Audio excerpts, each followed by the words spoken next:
Yasher Koach to both of you. That beautiful, beautiful words that you offered. You both did just a wonderful job here this morning. You showed up so thoughtfully. You chanted your Haftarah and Torah so beautifully. And you just taught us, both of you, some very, very important Torah this morning. Sophie, you grappled with the harshness of Moses' message to the people, how negative he went, warning them about impending punishments, using the stick instead of the carrot.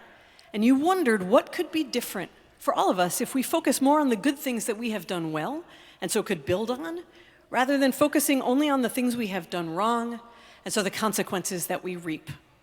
And Jack, you took on how music weaves its magic into Jewish life to help us understand the rhythms of Jewish living, the repetitions, the ways we harmonize the many pieces of Jewish tradition into one song that is not about us, but rather is within us. How Moses' song and how our song helps us see our practice not as a costume to try on and take off, but as part of who we are. And in many ways, your Divrei Torah, your teachings this morning, are a perfect fit for where we are in the Jewish year, a period of time that is a repeating rhythm that we return to again and again, ingrained in us in every annual cycle, in order to examine our deeds and find a balance between a harsh judgment and compassionate forgiveness. This Shabbat was made for the two of you. So yes, we are in the midst of the Yamim Noraim, the 10 days of awe, which if you're a little newer to all of this, those are the days between Rosh Hashanah, our New Year, and Yom Kippur, our Day of Atonement. There are no other days like these on the Jewish calendar and no period of time that asks more of each of us than these very days. Right now, we're meant to be deep in our cheshbon hanefesh, our accounting of our souls, examining our deeds from this past year and asking ourselves hard and honest questions. Was I as kind as I could have been this past year? Was I impatient with my parent, my child, my partner, my spouse, my aging family member? Was I as generous as I wanted to be? Did I bully someone this year? Did I exclude someone so that I wouldn't be excluded? Was I too afraid to stand up for what I believe in? Was I too sure I was right to listen with curiosity to someone else? Did I roll my eyes often or only sometimes? Was I on my phone at dinner often or only sometimes? And we think about, who would I be proud to look in the mirror and see? And did I live up to being that person?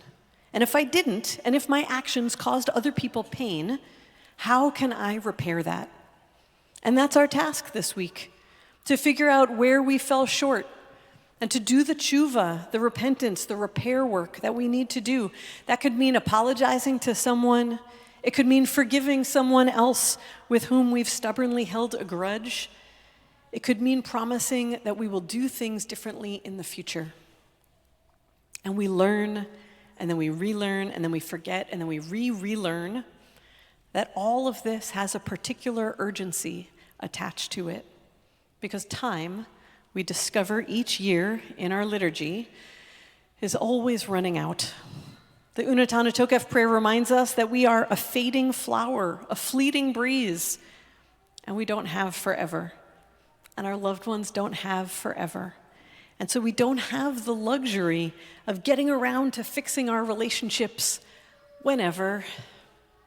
We are always, these Yamim Noraim remind us, somewhere between today and our last day, whenever that might be, decades in the future even.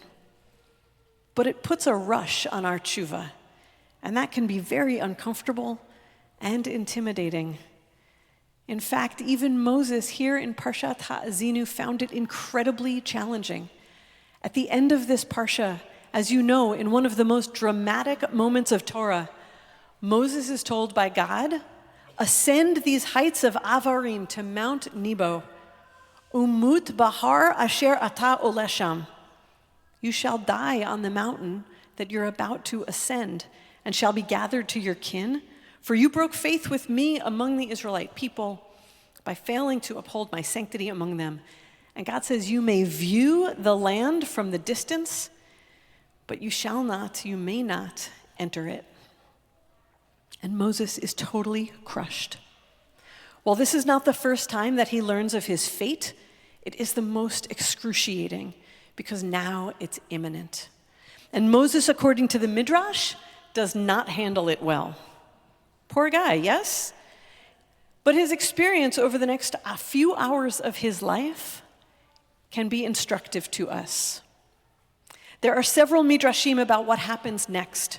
In a text called Midrash Petirat Moshe, which was first published in around 1516, Moses protests. He refuses to go, pleading for his life and to be allowed to enter the promised land. The text says this: when Moses realized that the decree had been sealed against him, he drew a small circle around himself, stood in it, and said, Master of the universe, I will not budge from here until you void that decree. And he put on sackcloth and ashes, which are signs of mourning, and he persisted in prayer before the Holy One until heaven and earth shook. If anyone here has ever had a toddler plop themselves down and refuse to move, then you know the moment that God is having. Moses does not want this destiny. He wants more time. And so in various midrashim, Moses tries to get the heavens and earth to testify for him. He tries to appeal to God's emotions, explaining that he had just endured 40 years of the Israelites' suffering. Hadn't he earned the right to see them experience joy? God says, this is what must be. In another, Moses compares himself to Abraham and says, come on, I must be better than that guy. That does not go well for him. In still another midrash, he tells God that he's got to get into the land to keep the mitzvot that one can only keep when they're in the land of Israel. That was very clever, but no. He asked to be turned into a beast of the field or a bird of the sky and just be near the land. But God says, enough. And on this goes until finally Moses concedes, and God, seeing that it's time, prepares to take him. And then something fascinating happens. Moses remembers himself, who he is. He realizes that time is in fact very short now, and there is one most important thing that he has almost lost the chance to do. It isn't a ruse, it isn't a stalling tactic, and it isn't his very real fear and sadness about having to leave. It is Moses' highest and best self. He says to God, wait until I bless the people. On account of the warnings and reprimands that I heaped upon them, they never found it easy with me. And he turned to the people Israel and he said to them, because of the Torah and its precepts, I troubled you greatly. Now please forgive me. They replied, our master, you are forgiven. Why do I cry about Moses? It's hard to say. In their turn, they said to him, Moses, our teacher, we troubled you even more. We made your burden so heavy. Please forgive us.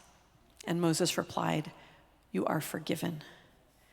And with that, God takes Moses with a kiss, our tradition says. With almost no time left, Moses does the most important thing. He repairs his relationships. And after 40 years of rift and tension, let us note that they remained eminently possible to repair. We often do what Moses did when it comes time to say we are sorry, to be vulnerable enough to try to make amends. We procrastinate. We make excuses. We're too busy. We convince ourselves we really didn't do anything that wrong. We convince ourselves that we have all the time in the world. But time is always shorter than we'd want. Moses' last-minute decision to apologize and to forgive, to right his relationships, can be a model for us. Sophie, we're not meant to self-flagellate and punish ourselves and tell ourselves we are dirt. On the contrary, we must tell ourselves we are worthy and good and capable of so much and deserving of happiness. It's the only way to know that we can do better than we did this past year. And Jack, we don't do this just once. We return to the tunes of Ashamnu and Avinu Malkeinu over and over in the liturgy. They vibrate through time and through us, deepening the inheritance of peoplehood that gives us the courage to do this thing that has been done for thousands of years before us. What will we each do in the urgency that comes with the fragility of life? And maybe more importantly, what will we each do in the 6 days we have before Yom Kippur, 7 days until the last prayer of Ne'ilah? Will we plead and cajole and put off and let our fears lead? Or might we be brave enough to remember ourselves, just like Moses did, and take even one step towards repairing the rifts that caused us and others pain this year? Sophie and Jack, on this day you have become adults in the eyes of the Jewish people, which means that these questions now also belong to you. And that is amazing. The power that you have to heal and to grow. May 5785 be sweet and hopeful and healing for each of us. And mazel tov to you, Yasher Koach, on the extraordinary work that you have done here today. Shabbat shalom.